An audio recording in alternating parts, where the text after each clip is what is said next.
In the previous episode of Hong Kong National Security Law Trials and Verdicts, we revisited the turbulent journey of Joshua Wong, the former Secretary General of Demosisto.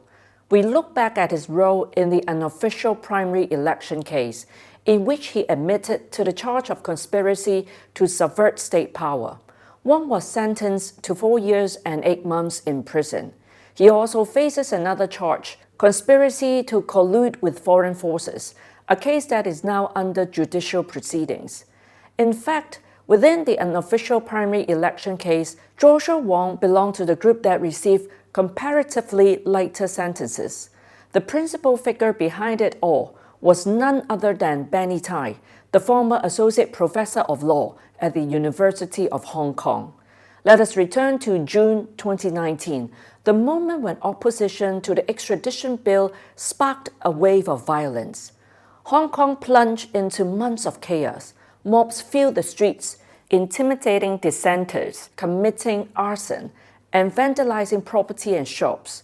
Amid the turmoil, opposition factions discussed setting up a coordination mechanism to consolidate votes, win more than half of the Legislative Council seats. Benny Tai, together with his associates, reach out to multiple political parties, organizations, and individuals to lobby support. In 2020, he published several articles. On 28th of April, in one such piece in Apple Daily, he proposed the infamous 10 Steps to Mutual Destruction, a blueprint and timetable to seize half the Legislative Council seats, veto all funding requests and budgets, paralyze the Hong Kong government, and force the chief executive to resign. And what would follow? Foreign sanctions against China. The plan was designed to damage, destabilize, or even overthrow the political system, the constitutional framework set out under the Basic Law, and the guiding principle of one country, two systems. Could there be a strategy more cynical, more calculated to ruin one's own home? Then came 30th June 2020. The day the Hong Kong National Security Law took effect. It immediately suppressed the chaos, restoring stability to the city like an anchor thrown into stormy waters. But Benny Tai refused to yield. On 11th and 12th of July, he pressed ahead with so-called primary election. Defiance had a price.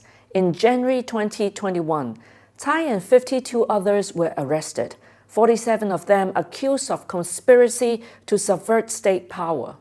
Eventually, 31 plead guilty, Benny Tai among them. 14 others were convicted after trial. Sentences ranged from 4 years and 2 months to 10 years in prison. As the ringleader, Tai's starting sentence was 15 years. After reduction for his plea, he received 10 years behind bars, the longest term among all defendants. Was that outcome surprising for a man who repeatedly orchestrated turmoil and challenged national security? Hardly. Looking back, Benny Tai had long acted as the initiator of major political confrontation.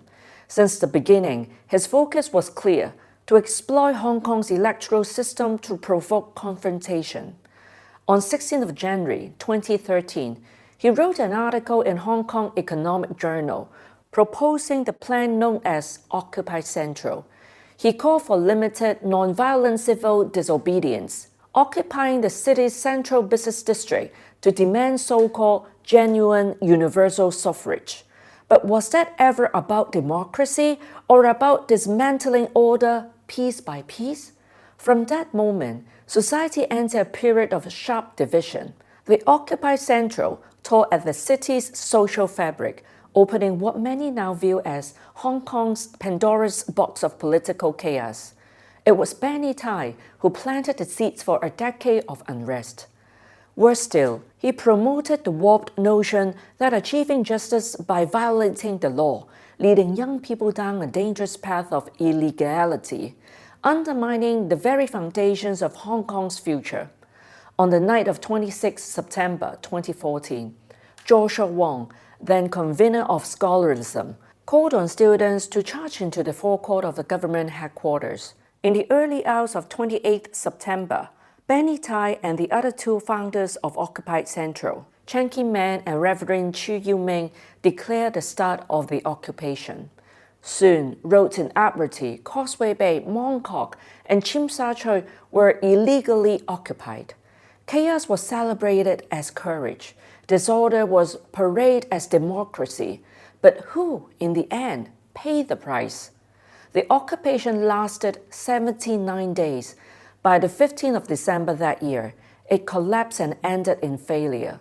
Later in April 2019, Benny Tai was convicted of conspiracy to cause public nuisance and incitement to others to cause public nuisance, among other charges, and was sentenced to 16 months in prison. The negative consequences of his action did not vanish with time. In the years that followed, the 2016 Mong Kok riot, 2019 riots, each were regarded bearing traces of inspiration from Occupied Central. Yet, did Benny Tai change? Not at all. After Occupied Central failed, he launched new strategies targeting Hong Kong's political structure. In 2016, he introduced the Project Thundergo, advocating coordination and strategic voting to help the opposition camp win a majority in the Legislative Council. Then in 2017, he unveiled the Project Storm, aiming to replicate that success in the 2019 District Council elections. To secure a majority of seats, gain 117 election committee votes, and influence the 2022 chief executive election. Yet, these political schemes drew legal consequences. The ICAC charged him with 4 counts of illegal conduct in relation to election expenses linked to the Project Thundergo. In May 2022, he was sentenced to 10 months in prison. Observers widely saw these plans as prototypes of a plot to subvert authority, rooted in the ideology of so-called Hong Kong independence. After all, Benny Tai never truly concealed his separatist ambitions.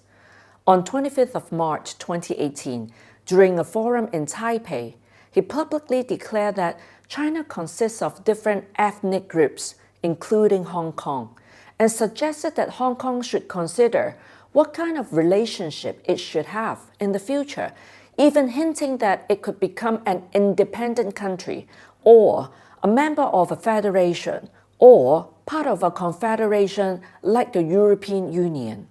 Those remarks, he said, embody the idea of democratic self-determination. Could anyone still pretend that was harmless academic debate?